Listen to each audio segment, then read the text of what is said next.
Hi and welcome to my presentation on creative activism.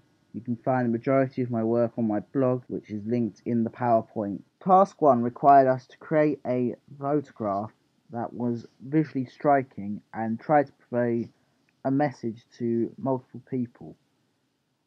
We looked at a set of photos beforehand to give us some inspiration. I found that looking around my local area was quite hard to find something that made it seem interesting. When I did find something, it was a very simple idea at first. It was basically set around television is rubbish, or as I named it, TV is rubbish. The first idea I had was to understandably cover a TV in rubbish and use it as a visual metaphor.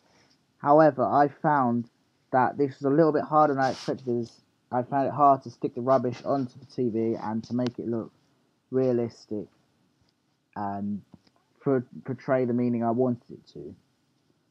So I came up with the idea to place my actual television into our wheelie bin.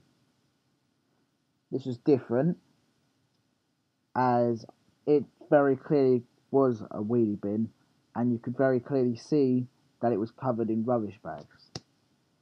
To make sure I brought my message across properly, I decided to include some logos into the product about how and what programs I thought were rubbish. Shows like Big Brother, Jersey Shore, Geordie Shore, there's a few others that I could put in as well. I felt this task was one of the more interesting ones, as it allowed us to use a medium that I have strength in and allowed us to be as free and as creative as we wanted to be in order to portray this message. The second task we completed was a group project where we looked at a certain news article or a certain piece of media that had changed the way people looked at things. We, for example, looked at child modelling as a group. In order to explain this more, it's easier to read the research we completed on my blog, which some of the work can be seen in this presentation as I speak. The general idea of the project was to understand how the media has helped people in child modelling change, or how it hasn't changed at all. I found this task not as important as others, but still quite interesting to see the way media reacts to certain situations.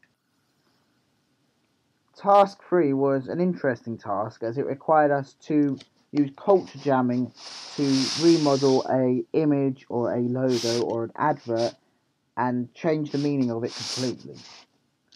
I used a very simple method of doing that. I took a picture of a Victoria's Secret model that had recently been put out on the internet and shown about. This picture was of her as a normal human being, not all made up, not dressed completely, as a model. And then I transposed another picture of her in her model form, just to show the difference and how women can look exactly like models if they put as much effort as they do every day into their catwalks and photo shoots and adverts. I felt this would show a clear message, and as it affects a lot of people nowadays, especially women and young girls. Task 4 was the documentary we had to complete about putting ourselves in someone else's perspective. I have to admit this is not my strongest point. I've had trouble finding a strong subject to complete this on. After looking through other documentaries, I decided to cover a documentary on insomnia, a condition which is very common amongst students, especially leading up to exam periods or coursework hand-ins. I planned myself an evening to help me stay awake for the night of doing it, and decided to do a blog every few hours or so to say where I am in the day or what I'm doing. In hindsight, this wasn't a very wise idea, as I couldn't really add much variation to the documentary, and I decided that it wasn't that interesting for the viewer after having someone else watch it for me. if I was to redo this task, I would try and make the documentary much more interesting. Maybe ask people their opinions on it, or maybe take a camera with me and film what I was doing during the night, or film the screen on which I was playing my game on.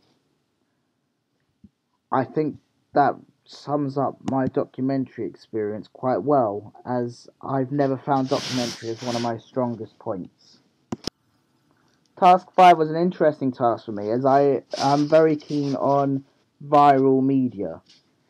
In my opinion, viral media has a very strong impact no matter what area of the media you are involved in, whether it be journalism, photography, or video. Personally, I've studied viral media and the ways it's been communicated before, and I found this knowledge to help me while making my viral media. I chose to use an old piece of work I did about the creation story and how it could be seen that God created the earth, heaven, and hell on Facebook. I'd seen the idea before, and I thought it was a good idea to put it into a video and show it as it happened.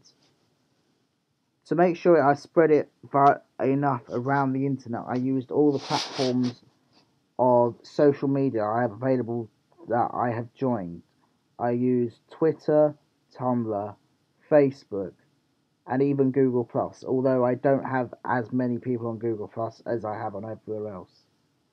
I found Tumblr and Twitter the most useful, as I could use hashtags to make sure that the content was aimed at the specific type of audience or the specific type of people that wanted to see it. Facebook wasn't so good, as only my friends could see it, and they had seen it already before. It did work to some success though, as my views kind of tripled in the time I had checked it again after posting it for 3 days. In conclusion, I found that while participating in the creative activism course, I found that I discovered new ways of producing media and new ways of showing my work off to the general public. I also found that looking at certain items in creative activism and how much the media can influence people and the way people live their lives.